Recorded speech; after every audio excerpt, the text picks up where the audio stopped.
मध्ये असं ठरलं होतं की काही शेतकरी आपण त्या ठिकाणी बोलावून घ्यायचे, त्यांच्याशी चर्चा करायची आणि सामोपचाराने मार्ग काढायचा.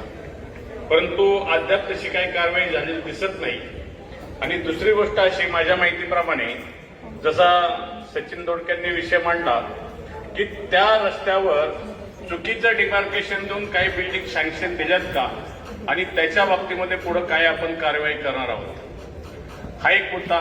दुसरा मुद्दा असा की जे आता गावं आपली महानगरपालिकेकडे हस्तांतरित झाली पीएमआरडी कडनं, विशेषतः नरे दायरीचा काही भाग नरे, जे रिसर्च प्लॅनमधला नऱ्यातला रस्ता होता तिथं आपण तरतूद केलेली आहे.